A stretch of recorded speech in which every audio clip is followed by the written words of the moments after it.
नमस्कार, आप देख रहे हैं 4 PM और मैं हूं अभिषेक मिश्रा। देखिए, 4 मई को इंडिया गठबंधन की तीसरी बैठक होने जा रही है। आज इंडिया गठबंधन की दूसरी बैठक पटना के कांग्रेस मुख्यालय में थी, जिसमें मुकेश सहनी भी थे, तेजस्वी यादव की मौजूदगी भी थी, कांग्रेस के प्रदेश अध्यक्ष राजेश राम, कांग्रेस आरजेडी और दूसरे दलों के तमाम कई बड़े नेता भी शामिल थे, कई सांसद भी शामिल थे। और 4 मई को यह फैसला हुआ है आज की बैठक में कि 4 मई को इंडिया गठबंधन की एक महत्वपूर्ण बैठक होगी। और 4 मई वाली इस बैठक में इंडिया गठबंधन के जितने सांसद हैं, जितने विधायक हैं, जितने विधान पार्षद हैं और इंडिया गठबंधन में शामिल दलों के जितने जिलाध्यक्ष हैं, सबको 4 मई वाली बैठक में उपस्थित रहना होगा। तो एक महाजुटान की तैयारी है 4 मई को, और कुछ बड़ा निकलकर सामने आ सकता है। क्या कुछ बड़े फैसले निकलकर सामने आ सकते हैं? वैसे 2 बैठकें और दोनों बैठकों में कुछ बड़ा निकलकर सामने आया। इंडिया गठबंधन की पहली बैठक में यह फैसला हुआ कि कोऑर्डिनेशन कमेटी बनेगी और इंडिया गठबंधन की कोऑर्डिनेशन कमेटी के चेयरमैन तेजस्वी यादव होंगे। और दूसरी बैठक में यह फैसला हुआ कि इंडिया गठबंधन की जो तीसरी बैठक होगी, उसमें न सिर्फ इंडिया गठबंधन में शामिल दलों के नेता शामिल होंगे, बल्कि पार्टी के सांसद, विधायक, विधान पार्षद और जिलाध्यक्षों को भी इसमें शामिल होना होगा। और सबको 4 मई को पटना बुला लिया गया है। इसकी जानकारी तेजस्वी यादव ने इंडिया गठबंधन की दूसरी बैठक जो संपन्न हुई कांग्रेस मुख्यालय में सदाकत आश्रम में, उसके बाद प्रेस कॉन्फ्रेंस में दी है। जो आतंकी हमला हुआ है उस पर भी बहुत सारी बातें उन्होंने कही है। तो सुनिए इंडिया गठबंधन की बैठक के बाद की ये पूरी प्रेस कॉन्फ्रेंस। तेजस्वी प्रसाद यादव जी विस्तृत वार्ता आपके साथ करें। आदरणीय तेजस्वी यादव जी, बहुत बहुत धन्यवाद राजेश जी। और यहाँ सभी हमारे महागठबंधन के नेता बैठे हैं और सभी पत्रकार बंधु, press media, electronic media, print media और सारे पोर्टल और यूट्यूबर्स का आज के प्रेस कॉन्फ्रेंस में आप सब लोगों का स्वागत है। और जैसा कि आप सब लोग पहले से ही जानते थे और हम लोगों ने पिछली बैठक में भी आप लोगों को सूचित किया था कि आज की हम लोगों की बैठक जो है कांग्रेस कार्यालय बाद अलग अलग जो हमारे साथी दल हैं उनके यहाँ भी हम लोग बैठेंगे और बैठकें जो है वो करेंगे।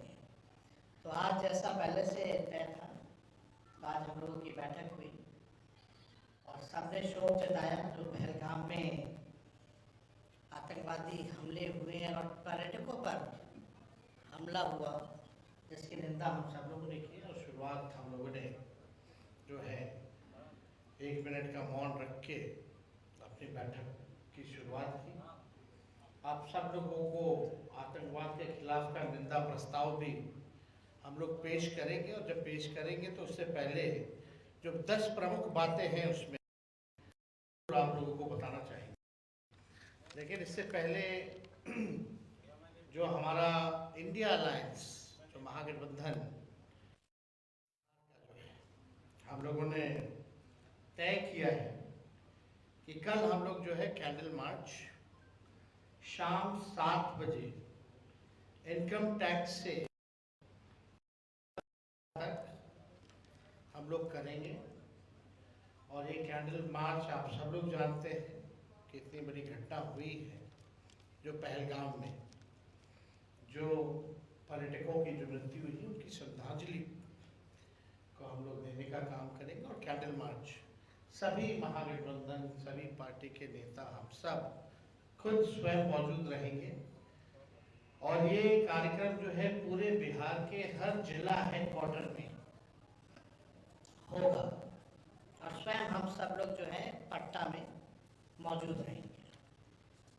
और 4 मई को महागठबंधन इंडिया अलायंस की एक बड़ी बैठक होने जा रही है, जिसमें हम सभी दलों, 3 left party, VIP party, Congress, RJD, 6 पार्टियों का जो जिला अध्यक्ष हैं या जिला में सचिव हैं और प्रधान सचिव जिला के हों संगठन में, जितने विधायक हैं, एमएलसी हैं या सांसद हैं, राज्यसभा या लोकसभा, उन सब की बैठक जो है बुलाई गई है 4 मई को। 4 मई को, और स्थल जो है बता दिया जाएगा, उसको स्थल का चयन हम लोग फाइनल करके स्थल जहाँ वेन्यू होगा वो आप लोगों को बता दिया जाएगा। तो एक बड़ी बैठक होगी जिसमें हम लोगों का हर जिले में क्या एक्टिविटी रहेगा, कैसे तालमेल बनाए हम लोग अपने वर्करों के बीच, सरकार की खामियों को कैसे उजागर करें, जनता के बीच कैसे जाए, हर एक बिंदुओं पर जो है वो बात होगी। और जो 10 महत्वपूर्ण बातें जो हम आप लोगों के बीच करना चाहते थे, पहला ये शोक प्रस्ताव जो है आप लोगों को जो है हम लोग दे देंगे, निंदा प्रस्ताव। सवाल है, कुछ बातें भी हैं। जम्मू कश्मीर के पहलगाम में आतंकी हमले में मारे गए नेवी के शहीद लेफ्टिनेंट विनय नरवाल की बहन सृष्टि ने कहा, विनय 1.5 घंटे तक यानी जिंदा था, लेकिन कोई मदद के लिए नहीं आया। प्रश्न ये उठता है कि जब एक ही स्थान पर लगभग 2000 पर्यटक मौजूद थे तो उनकी सुरक्षा के इंतजाम क्यों नहीं किए गए? उनके लिए एक भी सुरक्षा कर्मी मौजूद क्यों नहीं था? और पहलगाम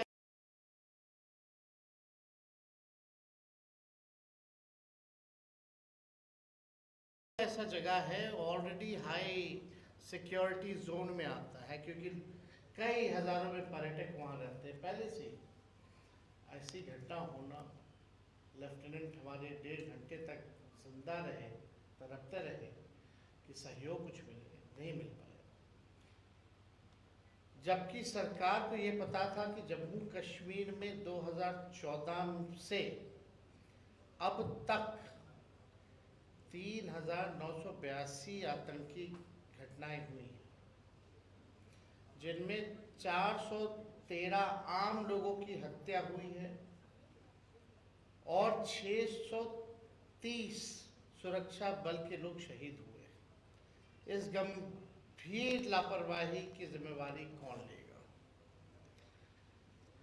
केंद्र सरकार राजनीतिक प्रतिशोध की भावना से तमाम विपक्षी नेताओं के पीछे देश के अधिकांश एजेंसियां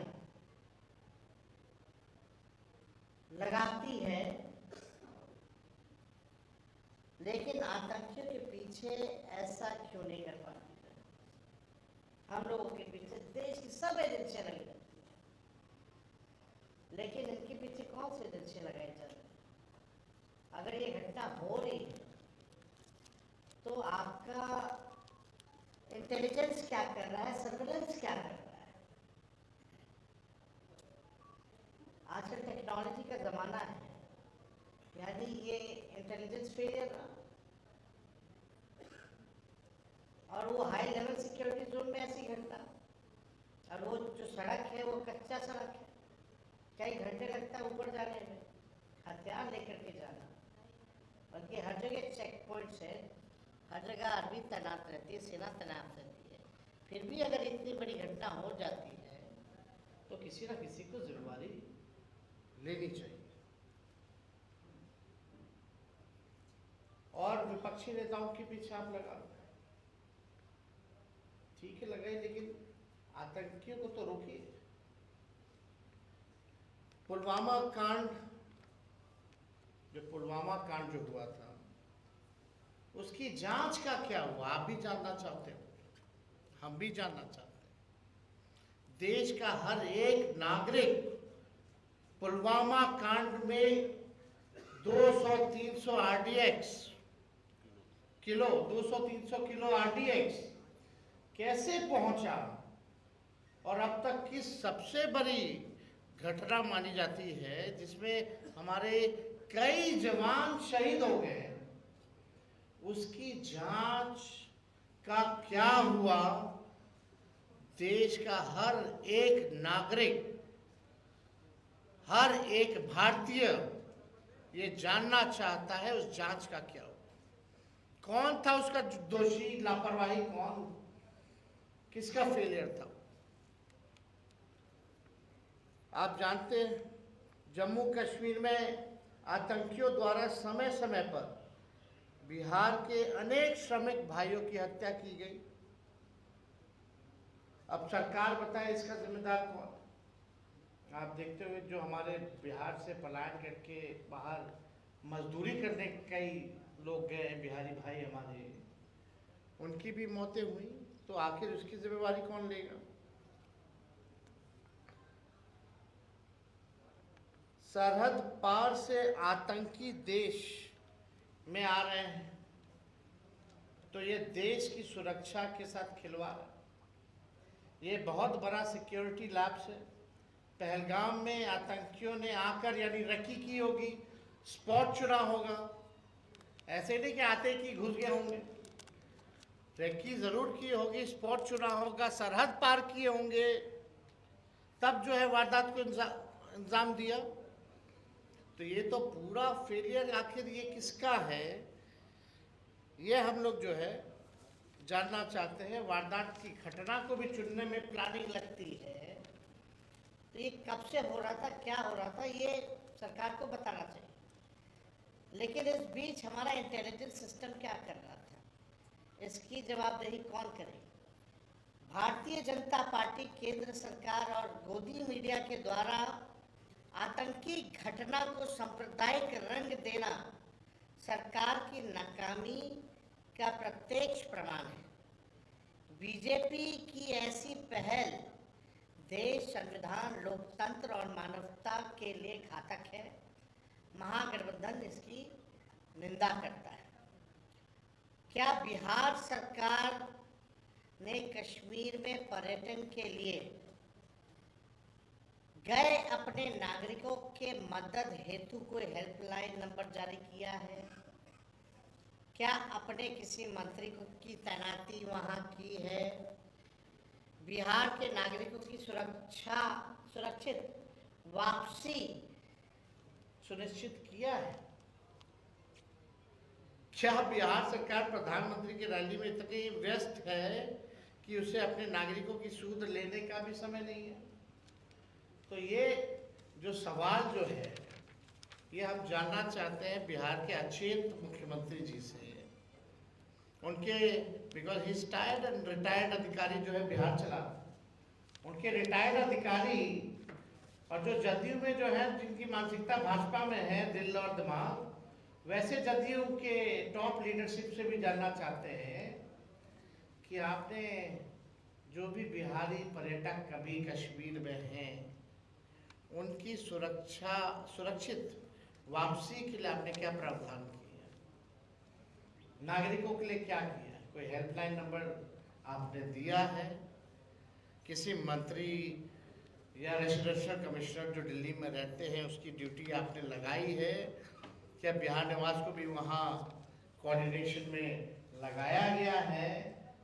क्या पहल की जा रही है? या पूरा सरकार और इनके अधिकारी, एक एक जिलाधिकारी केवल ऑर्डर निकालने में लगे कि भीड़ कैसे इकट्ठा हो प्रधानमंत्री जी के कार्यक्रम में? प्रधानमंत्री जी आए, बिहार आए, और हमें पूरा विश्वास था कि बिहार तो वो जरूर आएंगे क्योंकि चुनावी वर्ष है।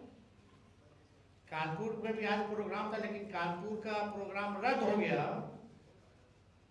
वो मधुबनी आए, बिहार आए, मधुबनी आए क्योंकि बिहार में चुनाव है। अच्छी बात है, आते रहे, लेकिन दुख की बात यह है कि आप मधुबनी वो इलाका है जहां बिहार में सबसे ज्यादा पिछड़े हैं, गरीब हैं, वहीं से सबसे ज्यादा पलायन होता है, बेरोजगारी वही है, और बाढ़ ग्रसित इलाका है। अब तक पिछला कोसी में जो बाढ़ आया था तो मानना चाहते प्रधानमंत्री एक बार भी झांकने आए या टीम भी भेजी सर्वे के लिए कि कितना वहां नुकसान हुआ? कोई स्पेशल पैकेज दिया? बिहार जो है लगभग 76% बिहार का लैंड जो है बाढ़ ग्रसित रहता है, 76%। और खास तौर पे क्या प्रधानमंत्री जी से हम जानना चाहते हैं, क्या ये सच नहीं है कि आपने पिछले बार बिहार को कुछ नहीं दिया, बाहर जब आया था तो कुर्सी में, या एक बार भी 11 साल से जब से प्रधानमंत्री हैं बाढ़ नियंत्रण के लिए आपने कोई प्रयास किया क्या? हम प्रधानमंत्री जी से ये भी जानना चाहते हैं, गुजरात में भी बाढ़ आया, अब बिहार में 76% बिहारी जो है बाढ़ से ग्रसित रहता है, लैंड हमारा ग्रसित रहता है, तो आप गुजरात को बिहार से ज्यादा दिए कि नहीं दिए बाढ़ राहत के नाम पे? ये मेरा जेन्युइन सवाल है। इस पे प्रधानमंत्री जी ने क्या कहा, और हम लोग विपक्ष के लोग जानना चाहते हैं कि बिहार आए, जिस इलाके आए हैं मधुबनी मिथिला, क्यों 11 साल आपके प्रधानमंत्री रहते हुए, अब 20 साल नीतीश जी के मुख्यमंत्री डबल इंजन सरकार रहते हुए वो इलाका अब तक इतना गरीब, बेरोजगार और वहां सबसे ज्यादा पलायन क्यों है? एक भी चीनी मिल, जूट मिल आपने खोला हो तो बताओ, कोई कारखाना लगाया हो तो बताओ, कोई फैक्ट्री लगाई, कोई उद्योग लगाया हो तो वो बताए प्रधानमंत्री जी। प्रधानमंत्री जी तो ऐसे है कि शमशान में भी शहनाई बजा दे। जो प्रधानमंत्री जी है हमारे, रोकिए, कहां से ये कौन जिम्मेवारी लेगा? आप भाषण में आप पिछड़ा, दलित, वंचित, शोषित, हर बार शोषित, वंचित, शोषित, वंचित, सामाजिक न्याय की बात कर रहे थे। आपने ये क्यों नहीं बताया कि आप देश में जाति जनगणना क्यों नहीं करा रहे? और जब हम लोग प्रस्ताव लेके प्रधानमंत्री जी से मिलने गए थे तो आपने मना क्यों किया था कि आप नहीं कराइएगा? और जब बिहार के लोगों ने, हम लोगों ने, महागठबंधन की सरकार ने 17 महीने में जाति आधारित गणना कराया, 65% आरक्षण अति पिछड़ा दलित आदिवासियों का बढ़ाया, तो आपने 9वीं अनुसूची में शेड्यूल 9 में हमारा कैबिनेट का सिफारिश को आपने मंजूर क्यों नहीं किया? या जितने राज्य आरक्षण बढ़ा रही हैं, पिछड़ों का, अति पिछड़ों का, दलितों का, उन राज्यों को आप शेड्यूल 9 में क्यों नहीं डाल रहे, जैसे तमिलनाडु का है? और आपने 65% आरक्षण को आपने फंसा के रखा है, इसके लिए आपने क्या किया? तो ये बिहार है, इस गंभीर विषय में, गंभीर समय में पूरा देश, हम पूरा विपक्षी दल एकजुट है और हम लोग चाहते हैं कि आतंकवादियों को जवाब मिले। लेकिन जवाब सरकार को भी देना चाहिए, मौजूदा सरकार को, भारत सरकार को बताना चाहिए इतना बड़ा कैसे ये आतंकवादी सफल हो गए इस घटना को अंजाम देने में। या पुलवामा का जांच रिपोर्ट क्या है, कब आएगा, क्यों नहीं बताया जा रहा? और बिहार सरकार से हम जानना चाहते हैं कि आप पूरा समय चुनाव में, चुनाव प्रचार में आप लगाए हो। प्रधानमंत्री जी की रैली में फुर्सत है सबको जाने का, सब केंद्र मंत्री का, लेकिन एक भी केंद्र मंत्री की तैनाती नहीं की गई, एक भी राज्य के मंत्री की तैनाती नहीं की गई कि जो भी हमारे टूरिस्ट जो बिहार के हैं कश्मीर में, उनको सुरक्षित कैसे वापस लाए? तो ये गंभीर सवाल है जिस पे आज हम सभी साथी बैठ करके हम लोगों ने चर्चा की है और अपनी बातों को आप लोगों के समक्ष भी रखा है। और आगे का जो हमारा कार्यक्रम होगा वो भी हम लोगों ने बताया।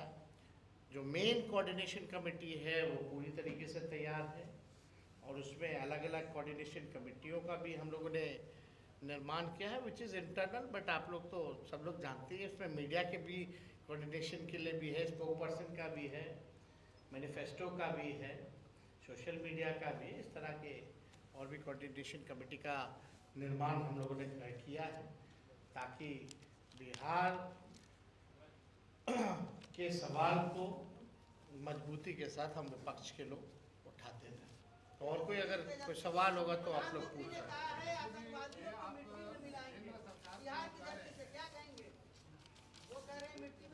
आपको 2014 से अब तक लगभग 4000 आतंकवादी घटनाएं हुई हैं।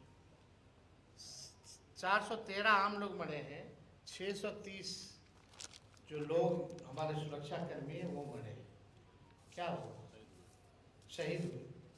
तो आप बताइए कि क्या हुआ है अब तक?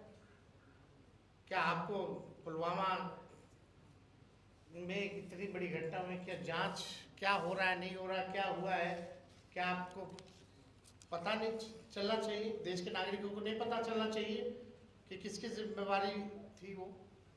एक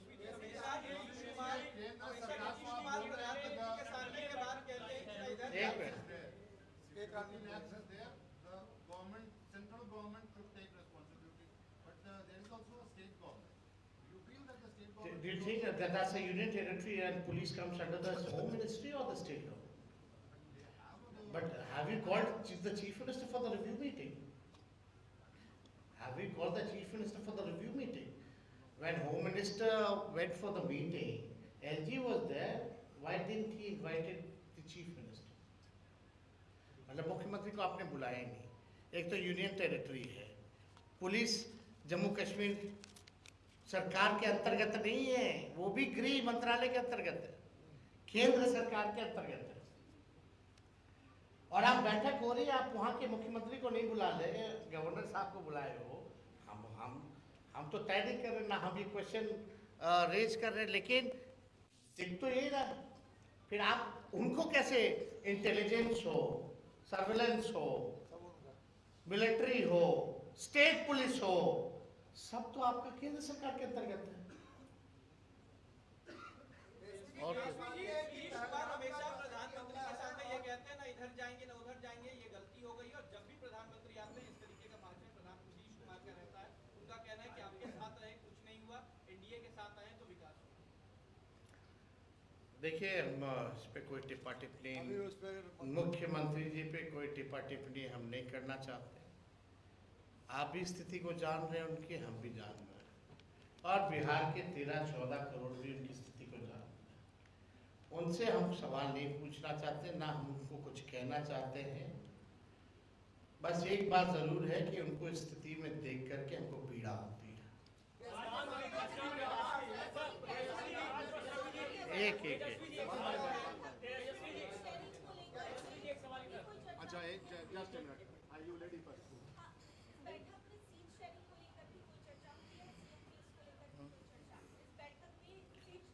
देखिए, आप लोग जो आप लोगों के लायक का सवाल ही नहीं, वही क्यों पूछती है? ये हम लोगों का काम है। तो हाँ, एनडीए पहले एनडीए से पूछिए, एनडीए से पूछिए।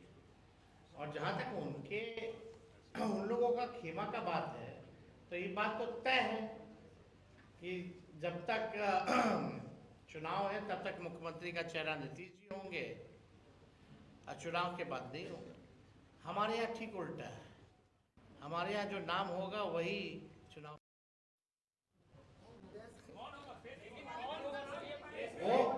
वो पिछले बैठक में स्पष्ट कर दिया गया था। जो होशियार है समझते हैं, जो बेवकूफ़ है वो बेवकूफ़ है। अब आप लोग तय कर लो। और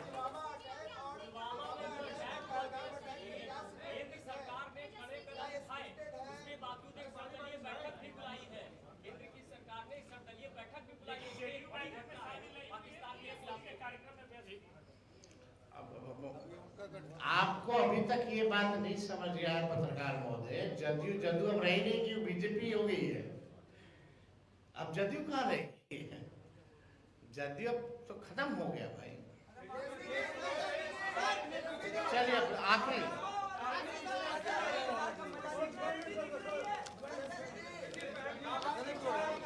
चलिए बहुत बहुत थैंक यू।